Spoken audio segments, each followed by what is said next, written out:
Jeannette Rankin, born on June 11, 1880 in Missoula County, Montana. She started her long journey as a women's rights advocate. After joining the women's suffrage movement in 1910, she helped win women the right to vote and made her name more recognizable. In 1916, Rankin decided to run for the House of Representatives in her home state of Montana. She ran because, as she once put it, "We're half the people, we should be half the Congress." Due to her well-known reputation in the women's rights movement and politically connected brother, she was able to win and become the first woman elected to Congress in the United States of America. As the first woman elected to Congress in the United States, Jeannette Rankin became a significant icon of the women's rights movement.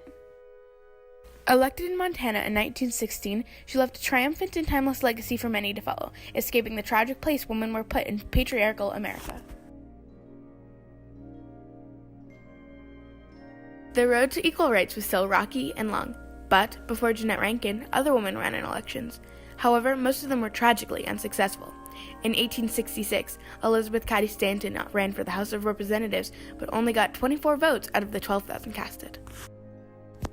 In 1872, Victoria Woodhull ran for president as part of the Equal Rights Party and lost to Ulysses S. Grant. Belva Lockwood also ran for president as part of this party and ran twice in the years 1884 and 1888, losing to Chester Arthur and Grover Cleveland. However, there were a couple of victories before Jeannette. The first women elected to state legislature were Clara Cressingham, Carrie C. Hawley, and Frances Clock. They were all elected into the Colorado House of Representatives in 1894, followed by Martha Hughes Cannon, who was elected to the Utah State Senate in 1896.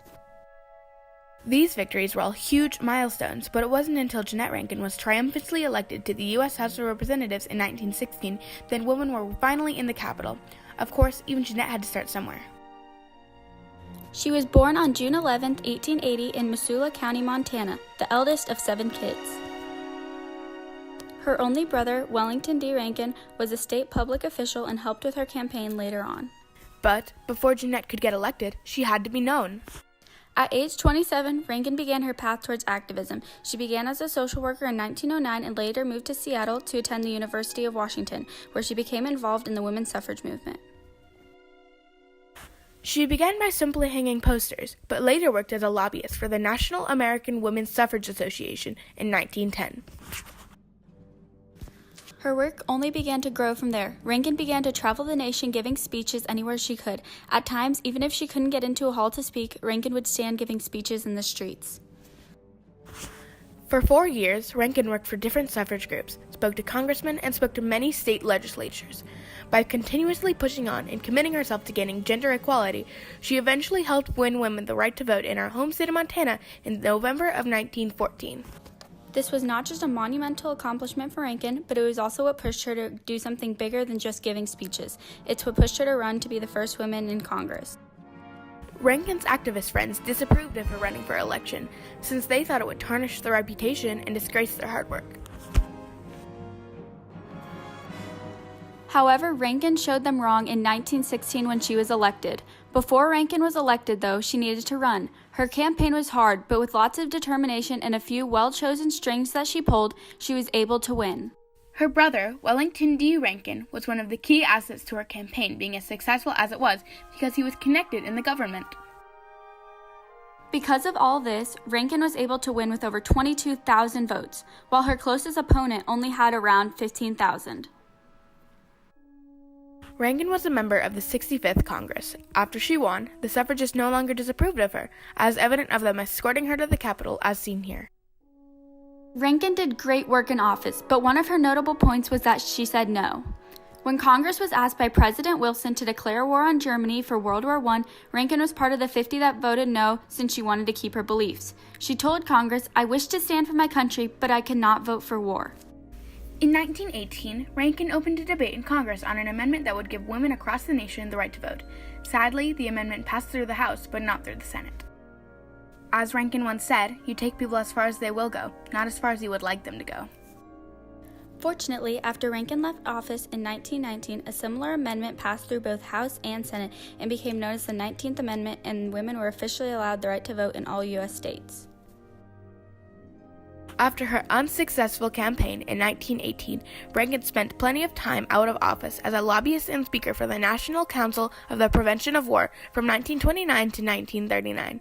She ran again in 1940, and this time she was successful. When the Japanese bombed Pearl Harbor on December 7, 1941, Rankin was the sole person who voted against going to war. She said, "As a woman, I cannot go to war, and I refuse to send anyone else." The media were already wary about Rankin because she voted no to war the first time, but after she was the sole person to vote no to both world wars, she was ridiculed. People didn't like what she had done, and her brother told her, "Montana is 100% against you." She also told friends in private, "I have nothing left but my integrity." Rankin had a long, fruitful time in office. She made a name for herself and pushed women forward in the race for equal rights. We had the privilege of speaking with Jane Armstrong Hudeberg, a legislative professional and analyst on congressional procedure. We discussed Jeannette's life and legacy.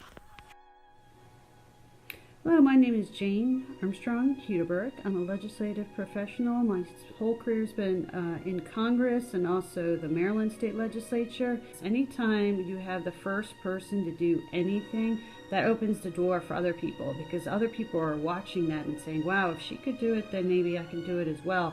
It becomes more tangible. It's a more concrete goal once you've seen other people do it.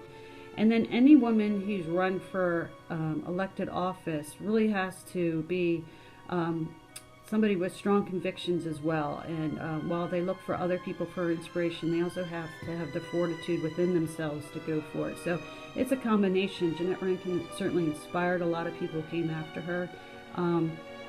And also any person who runs for office, they have to rely on their own abilities as well. But Jeannette Rankin was interesting because she came to Congress, was sworn in 1917. This is what made her unusual, was that sense in herself that she was going to do what she felt was right, even if it upset other people. She was a strong person. She was willing to make people upset with her, and yet she still cast that vote against going to war with Germany. Rankin was the first person to truly bring the idea of gender equality to the table. Due to all the attention Rankin drew to the topic, women started to notice all of the areas where they weren't being treated as equals and decided they wanted to change that. Despite this being a tremendous step forward, women still felt very discriminated against in the work environment. Their constant push for this to end led to many triumphant events such as Title VII of the Civil Rights Act, which states that people can't be discriminated against at work based on religion, color, or gender. Not only did she cause women to realize how unfairly they were being treated, but also she inspired more women to participate in politics. In 1920, an Oklahoma Republican named Alice B. Robertson became the second woman elected into the House. Despite the fact that she opposed the women's rights movement, she was an advocate for Native Americans who she strongly supported. Also, according to a study done by Vox, women talk about politics more after a female candidate campaigns. They showed that when there are new female candidates, the probability that politics will get discussed rises much higher than if there wasn't a female candidate. This shows that Jeannette Rankin might have become a role model for other women to run for government positions and fight for what they believe in, despite the opinions of others. Her legacy still lives on today with women all across the world using their voices to fight for their rights. Constant amendments are being made due to the endless fight that women are putting up to become equal. So many new accomplishments continue to show themselves to this day. In 2016, Hillary Clinton became the first female candidate to be elected into a major party to run for presidency. Even though she didn't successfully win the election, she was still a major inspiration to women all across the nation. Also, the 116th Congress is the most diverse group of representatives in American history. There are more women than ever before. Jeannette Rankin ran for the House of Representatives, but she also ran for the future of women in politics. Jeannette Rankin, the first woman elected to federal office, set up the path towards women's equality. In 1916, Rankin started this path by being elected to the U.S. House of Representatives in Missouri and left a long-lasting legacy that inspired dozens of other women to run for offices. She caused many other women to run for election and made it so that the idea of a woman in Congress wasn't so absurd. As Rankin once said, "I may be the first woman member of Congress, but I won't be the last."